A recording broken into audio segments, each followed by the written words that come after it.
What's up, guys? Brandon and Jeremy here, friend of RC, bringing you our review of the Arrma Raider RC 10 scale electric brushed buggy. So you may have seen these out there. We unboxed on our RC Nightmare channel, and jump right into the technical, I suppose. Yeah, good luck getting that body off. Yeah, let me take the Lexan off. Let me just break it off. No, never mind. I'll leave it on for now. That's part of the cool things about the buggy, though. It's got really scaled Baja looks. The Lexan, it kind of hugs the body. It's a part of it. You get the little roll cage action in here. Really neat look. Turn a lot of heads at the track. Some of the technical about it, this has got twin vertical plate chassis, so it's a lot like some HPI products out there, where they have two aluminum plates running along the side of it for extreme rigidity, and then the battery box goes underneath between those two plates, so you get a lot of protection on your battery. Super low center of gravity. I mean, it literally couldn't sit any lower. And it's two-wheel drive. It's brushed. It is water resistant, as the box says. One of the things I liked about these is twin front upper and lower arms. Instead of just having a link up here, that's a little more durability, more scaleness to it. I loved it. And then most of the other stuff is kind of what you'd expect on a $200 RC, right? The rims are fine. The shocks are plastic. Brush motor, I think 15, 17 turn. I can't remember exactly how many turn it is. That's why I never handled the technical. You got me. I can't see it. It's brushless capable. Brushless. I'm sorry, lipo capable. 2S lipo. That also, yeah. And all around about a $200 price point. So in terms of durability, pretty good. Yeah. Didn't really have any issues in some light track work. Yeah. And it's got a lot going bashing for it. You know, it's lightweight, small tires, short suspension arms, so durability on the buggies are always pretty high up there, and this one followed suit. And then for performance, I thought that's actually where it really shined in terms of maybe our expectations were set really low, and then when we saw it on the track, it was like, whoa, this thing handles really well. But we're shooting this review on the day of when we shot the running videos, so yeah, we ran it a lot today, spent a good amount of time at the track, and I thought it looked great. Very controlled on the track. Yeah, and I think you put it right. We had low expectations because this isn't a track truck. It's not advertised as one. It doesn't have track tires, doesn't have, track censored motor or anything like that, but we put a little 2-cell lipo in there on a clay track. And I gotta say, I think, and I was telling you that too, most impressed with this thing over any other ready to run I think I've ever put on a track, box stock. How well it did. I was keeping up with stock spec short course trucks out there, and it's just a lot of fun to drive. Really, really pleasing truck. So if you're looking to get into some mild racing or, try your hand at it, this is a great way to go. In terms of a couple of the negatives, though, there was the battery box. While it's a very smart design, isn't going to plug and play with a lot of the batteries that you already have without some modifications. I mean, we couldn't really just pull a 7-cell and pop it in there. Right. Most of our 2-cell lipos with the bullet connectors didn't work. We actually ran on a Thunder Power, like soft pack that for airplanes. That's kind of a bummer, especially if you're in the $200 RC market. You might not have the extra $30-40 for another lipo or another battery if what you have now doesn't fit. The radio technology, receiver technology was really awesome. The radio that comes with it, surprisingly robust. It has lots of neat features like even my DX3 doesn't have, where if you let it sit on for a while, it'll start beeping to tell you that you forgot to turn it on or turn it off. Go into idle mode, right. Reduce power.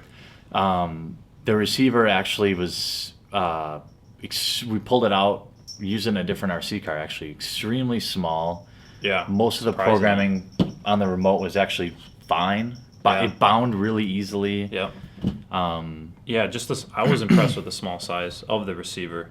It's the size of Spectrum's smallest. It's obviously going to be cheaper than that, and it was just really easy to swap in between. It was just all function over form. Really tiny, complete package, and it worked great. We had to, just because we had forgotten a radio for another car, we happened to throw it into one, and there was no issues at all. It was just plug and play, ready to go. We ran our Savage Flux XS on this remote and receiver, and we don't regret it. No.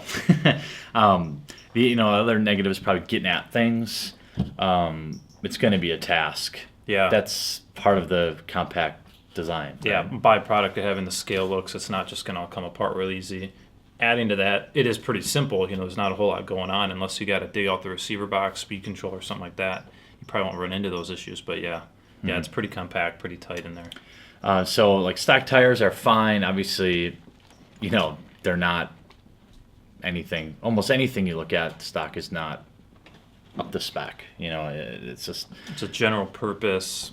Take it on a little grass, take it on loose dirt. They happen to do really good on clay. yeah. Couldn't tell you why. They're nothing like a clay tire, but yeah, they did great. They held up really, And- really well. Probably to also clarify, like with the water resistant, it's a marketing game, really. Like water resistant, waterproof. This is not waterproof. We got it pretty wet, and it kind of started to tweak out. I mean, admittedly, like Yeah, you don't want to. Yeah, I mean that's why they say resistant. You don't Yeah. want to take it out and soak it. You happen to hit a puddle, you're going to be just fine. We pushed it a little bit, knowing that we were doing that, and yeah, we ran into a few little issues. It still works, everything's fine. Yeah. But yeah, don't.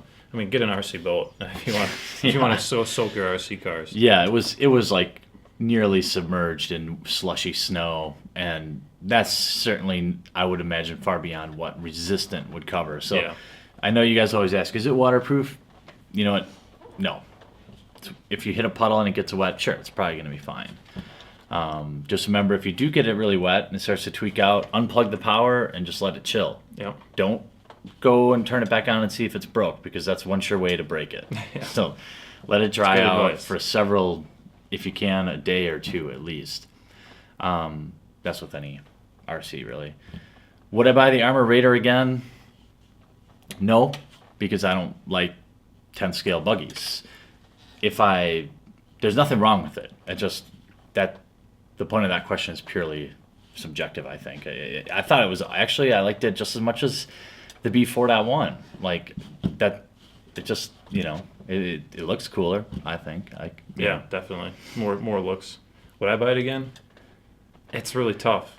If I was looking to buy another RC car that I was just going to hand off to some friends anytime we went to the track, or if I hadn't gotten into racing yet and I wanted to get something that just to try my hand at it, I would definitely buy it again. In my current situation, because I have other two-wheel drive buggies, I probably wouldn't buy it again, but I thoroughly enjoy driving it. I can say that 100%. I give it a 10 out of 10. It surpassed my expectations. Yeah, if you're into just having fun at the track and competing and turning some heads with a cool design, I think it's great. It's great for you. At the price point, nothing wrong with it. It's just my own personal bias of I'd rather run an 8-scale buggy. It's just me. 10 scale is not as fun. But the Arrma Raider far surpassed what my expectations were at the price point, for sure. Absolutely.